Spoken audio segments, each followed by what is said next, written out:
when we look around at other provinces who feel that, they're kind of already entering this new phase, almost of endemic response, is British Columbia an outlier? How long do you see this transition we're undergoing right now to last? I don't actually think we're an outlier in any way. The measures that we took were not the same as some other provinces. We're right on track. We've removed all of our capacity limits and things like that, for example, on a number of different settings. So there are a couple of fundamental pieces that we still have in place, and we've been looking, for example, for mask mandates, and we've been looking at what are the natural transition times and what amount of transmission in our community means that these additional barriers are not as needed as they are when we have high rates of transmission. One of the really important natural breaks that we're seeing and is looking really optimistic is spring break for K-12, and that starts on March 14th. So I think across the country we're quite aligned on having some basic things in place. Different provinces and territories have used things like their vaccine card in different ways. It is an important tool that is still having really important effects and is in play here in BC still. But those are all things that are additional layers of protection that as transmission comes down, as our hospitalization comes down and the risk in the communities changes, we can shift more to individualized personal management. And, all of this is aligned with having new vaccines available, the high level of immunity from people stepping up and getting vaccinated in BC, and extra tools like having the at-home tests that people can use to help guide their own actions over the next few months. But really it is preparing us. We are, and we've had this discussion with my colleagues across the country even this morning. We are in a transition phase. We do not yet know enough about this virus from an epidemiologic point of view for us to consider it endemic. That presupposes that we know the patterns that we're going to see through respiratory season. We have a pretty good idea now, but there's still a lot of this virus circulating around the globe, so there are inevitably going to be changes and surprises that we will need to adapt to. And now over to Minister Dix.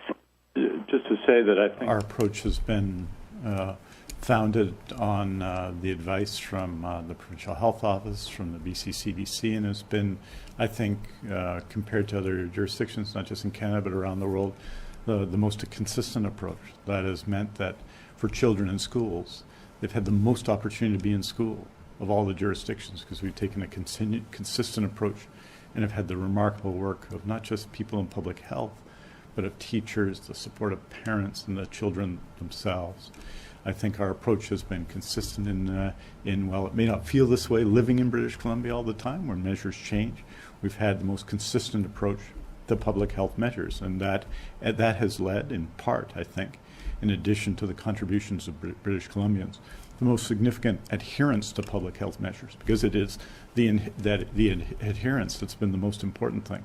People in BC have pitched in, and it's been exceptional. We have some of the highest rates of vaccination in the world. These are parts of our approach, and there are some differences at times between jurisdictions. British Columbia was one of the first with the BC vaccine card, the first to implement it. We're the jurisdiction in Canada, or one of the jurisdictions in Canada, one of the largest jurisdiction in Canada that has, and we have benefited from this extraordinarily during this most recent wave of COVID-19. All of our healthcare workers in our facilities vaccinated. So we've been consistent and thoughtful. I think the response from the public has followed that to a great degree and has supported that. That's something that we've all done together here. This isn't a common on other jurisdictions. This is what we've done here. We've dealt with this as our pandemic in BC. It's affected regions of British Columbia differently and at different times, but we have, I think, supported one another in an exceptional way. So I'm pretty proud of British Columbia, and we're going to continue to follow that approach as we deal with this next phase of the pandemic, which still, of course, exists and still affects people in our hospitals and our communities. Next question comes from Binder Sajan, CTV News. Hi, Dr. Henry. I just wanted to clarify something that I thought I heard you say, which was that there could be additional precautions this spring. I know you're talking about lifting restrictions, so I was a bit confused about that. Could you just let me know what you were saying there a little bit earlier? No, I was talking about the layers of protection, and as we have decreasing risk, that they're no longer needed, but that we need to pay attention to next fall, because we know there will be respiratory virus resurgence, and we've seen that there's a pattern to COVID as well. So we may need these additional layers of protection again as we move into next fall. So if I said spring, that was a mistake. I'm talking about next fall and winter. Binder, do you have a follow-up? I do, thank you. And Lisa, I know kind of touched on this too, but what I'm hearing, and I'm sure you hear it too, from people is they look at other provinces who are, lifting mask mandates, vaccine mandates, et cetera, and say, what's different about BC here? And I know we've talked about, and we've heard you talk about how the restrictions have just been generally different. But can you tell us in terms of the science, is it science? Is it politics? Why are things a little bit different here in BC? Yeah, it's probably everything about that. It's how we have used what we've done. And I think if you look at actually what is happening in provinces and you put it down and you look at dates and you look at what's happening where and what restrictions are in place, we're all very much aligned. So things that are announced that are happening at a time in the future, it's a way that some people have been working through this. And, what we've done is given a timeline for when we're revising things. We've had the layers of protection in place in the settings where they're most at risk. And, if we look at the BC vaccine card and where we've used the BC vaccine card, it has been focusing absolutely on those highest risk indoor settings in discretionary settings. And so it has a really important role in helping build confidence going back into those settings as we've come through this wave.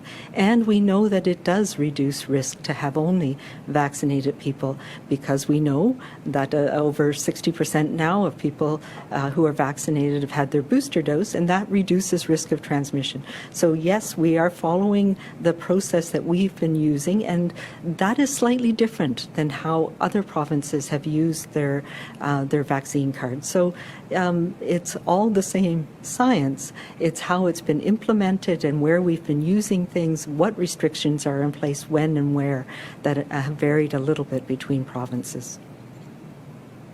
Thank you. And now we'll be coming back to Minister Dix. What's the same in BC is the same approach, following what we see in the pandemic here in BC, led on the epidemiological side by public health. And of course, so it's reasonable to ask what's different about BC. One might reasonably ask what's different about other provinces. I don't know if that's the important question. I think people generally are going in the same direction. But what's been different about BC and what's remarkable about BC, I think, is the outcomes, which generally have been very good here compared to any other jurisdiction in North America. First of all, just let the bell ring.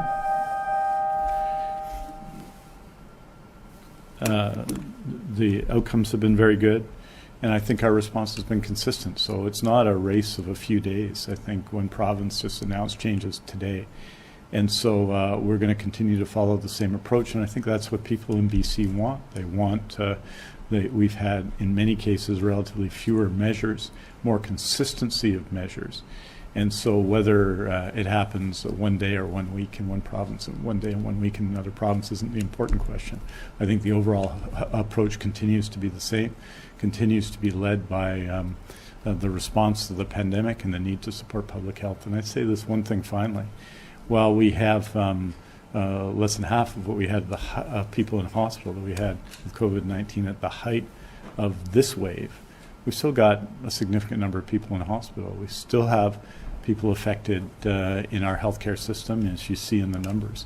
So we continue to have to be cautious, and that's why you see a thoughtful, balanced approach that has been, I think, supported by public health from the beginning here, and you're going to continue to see it.